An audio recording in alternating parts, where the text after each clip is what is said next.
अऊज़ु बिल्लाहि मिनश्शैतानिर्रजीम बिस्मिल्लाहिर्रहमानिर्रहीम रब्बि इश्रह ली सदरी व यस्सिर ली अमरी वहलुल उक़्दतम मिन लिसानी यफ़क़हू क़ौली रब्बी ज़िदनी इल्मा। अस्सलामु अलैकुम वरहमतुल्लाहि वबरकातुहू। स्टूडेंट्स, उम्मीद करती हूँ आप खैरियत से होंगी और तमाम बच्चियों ने अपनी जो किताब है वो ख़रीद ली होगी उर्दू की। और ईद भी अभी अभी गुजरी है और मैं उम्मीद करती हूँ कि सब की जो ईद है वो बहुत अच्छी गुजरी होगी। अपनी फैमिली के साथ आप लोगों ने बहुत इंजॉय किया होगा। तो अब बेटा इंजॉय का जो वक्त है वो तो है ख़त्म हो गया, ईद गुजर गई है। तो अब आप लोगों ने दिल लगा के, ठीक है, आपके अब सेशन भी स्टार्ट हो रहा है।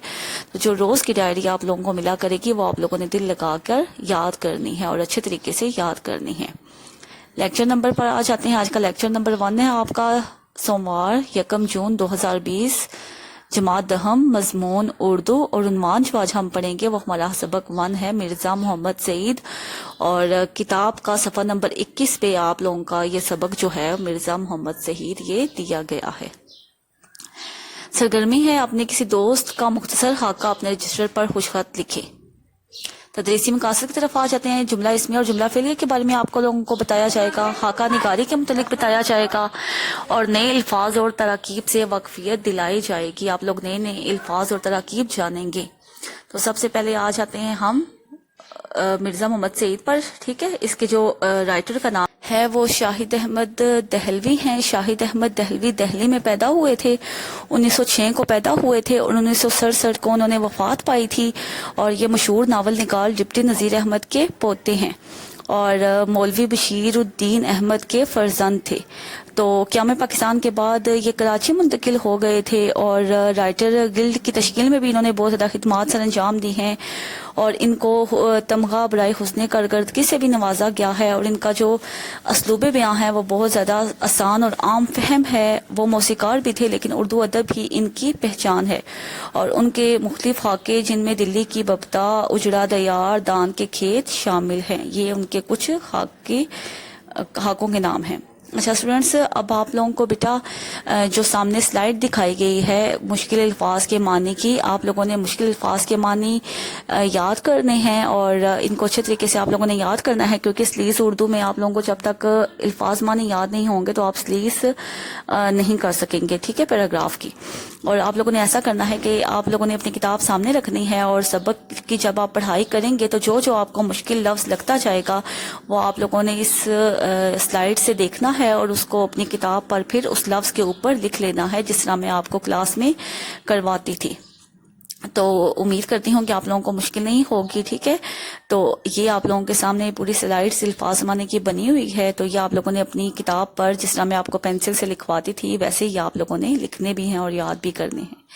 आप सबक पर आ जाते हैं। सबक मिर्ज़ा मोहम्मद सईद, ये आप लोगों का सबक नंबर 1 है और मैं इसका आपको थोड़ा सा खुलासा बता देती हूँ, ठीक है। इसके जो मुसन्निफ का नाम है वो शाहिद अहमद दहलवी है और ये सबक जो है वो आपका सनफ़े अदब के लिहाज से हाका है। हाका क्या होता है कि किसी शख्स की जिंदगी के कुछ पहलुओं को इस तरह बयान करना कि इसका तारुफ भी हो जाए मगर वो उसकी सामने ना हो, यानी कि पूरी जिंदगी के बारे में बयान नहीं किया जाता बल्कि उसमें से उसके कुछ पहलुओं के बारे में बयान कर दिया जाता है। हाके में उस शख्स की अफकारों, किरदार, खूबियों और खामियों पर रोशनी डाली जाती है, ठीक है। सवाने में तो पूरी जिंदगी के बारे में लिखा जाता है ना। सवाने का आप कहते हैं कि जो चीता चीता खसूसियात मुख्तसर किसी शख्सियत के बारे में लिखना हाका कहलाता है। तो यह आपका सबक भी सनफ़े अदब के लिहाज से हाका है।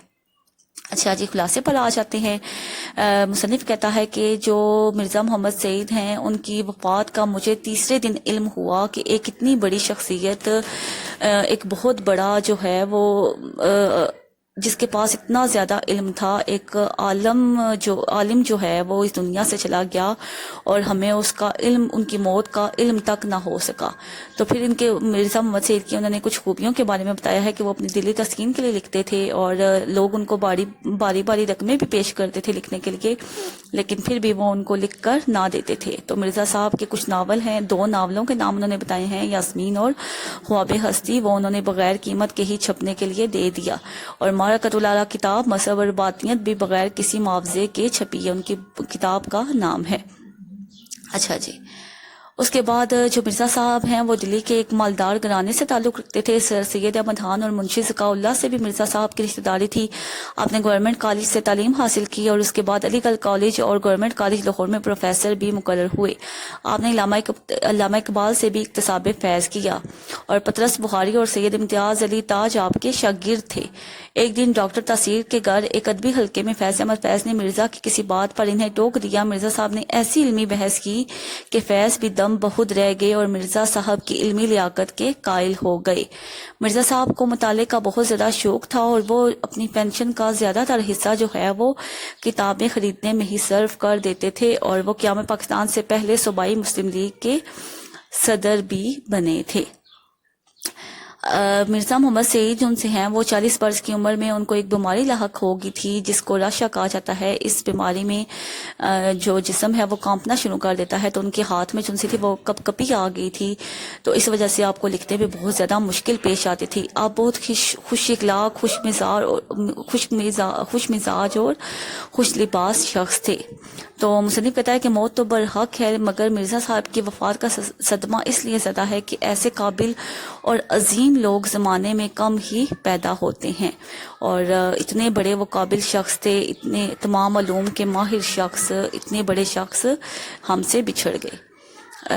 اس کی مشق پر آ جاتے ہیں. مرزا محمد سعید کس لیے لکھتے تھے؟ پہلا کوشچن ہے, اس کا آنسر آپ کو دیا گیا ہے. لاہور کے پبلشروں کے ساتھ مرزا صاحب کا رویہ کیسا تھا؟ اور تھرڈ کوشچن ہے مرزا صاحب کی مارکت العلا کتاب کا نام اور مرتبہ. سوال نمبر 4 مرزا صاحب کی کن 2 شخصیات سے عزیز داری تھی؟ اور سوال نمبر جو 5 ہے وہ ہے آپ کا مرزا صاحب نے کس کالج میں درس و تدریس کے فرائض انجام دیے ہیں؟ تو یہ آپ لوگوں کے جو سلائڈز پر آپ کو نظر آ رہے ہیں یہ سوال, ان کے جوابات بھی آپ کو سلائڈز پر لکھے نظر آ رہے ہوں گے تو یہیں سے آپ لوگوں نے یاد کر لینے ہیں. اور آگے آپ کے کچھ سوالات ہیں, ٹھیک ہے. سوال نمبر آپ کا نیکسٹ ہے مرزا صاحب نے کس کالج میں, یہ آپ کو پہلے بھی بتا دیا. مرزا صاحب کا سب سے بڑا مشغلہ اور مصنف کے پروگرام دانشکدہ میں شرکت کی درخواست پر مرزا صاحب نے کیا جواب دیا؟ مرزا صاحب کا حلیہ, مرزا صاحب کے دونوں ناولوں کے نام. اور سوال نمبر 10 عالم کی موت ہے اس جملے کی وضاحت. اس کے بعد آپ لوگوں کے جملے ہیں, آپ لوگوں نے اس جو تراکیب ہیں ان کے جملے بنانے ہیں. تو یہ جو سارے الفاظ ہیں, ٹھیک ہے, ثانیہ ارتحال, دیکائکی, بے مزد, متمول, قرابت داری, ہیچ سمجھنا, شدہ کروفر, قلب متعنع, عرض و مدہ, متبسم, راشا, جامل علوم. یہ آپ کے کچھ الفاظ ہیں اور ان کے جو جملے ہیں وہ آپ لوگوں کو سلائڈز پر نظر آ رہے ہوں گے, آپ نے یہیں سے یاد کرنے ہیں. اچھا جی, آپ آ جاتے ہیں جملہ اسمیہ اور جملہ فعلیہ پر. جملہ اسمیہ, ٹھیک ہے, ایسا جملہ جس میں مسند اور مسند علیہ دونوں اسم ہو اس کو جملہ اسمیہ کہا جاتا ہے. اور اس کے 4 اجزاء ہیں, خبر, متعلق خبر اور مبتدا اور فعل ناقص, ٹھیک ہے. تو جیسے کہ وہ مثال کے طور پر علی بہادر ہے اور سارا لائق ہے, سہیب خوش ہے. تو اس جملے میں سارا اور سہیب کو مسند لے اور لائق اور خوش مسند اور جبکہ ہے فعل ناقص. اور جملہ فعلیہ ایسا جملہ جس میں مسند لے تو اسم ہو لیکن مسند فعل ہو اس کو جملہ فعلیہ کہتے ہیں. جیسے کہ فریحہ نے ہرات دی, فریحہ فاعل ہے, ہرات مفعول ہے اور دی فعل ہے. شعیب نے کھانا کھایا, ٹھیک ہے, اور حمید نے خط لکھا, ٹھیک ہے. یہ آپ لوگوں کی کچھ جملہ اسمیہ اور جملہ فعلیہ کی ڈیفینیشن تھی اور خاکہ کی ڈیفینیشن میں نے آپ کو پہلے بتا دی ہے. اچھا اسٹوڈینٹس, اب آ جاتے ہیں ڈائری پر. سبق مرزا محمد سعید آپ لوگوں نے مکمل یاد کرنا ہے اور اس کے جو مشقی سوالات ہیں وہ آپ لوگوں نے رجسٹر پر خوش خط لکھنے ہیں. لیکچر کا جو اختتام ہے وہ دعا پر کرتے ہیں. سبحانک اللہم و بحمدک اشہد ان لا الہ الا انت استغفرک و اتوب الیک. اللہ حافظ.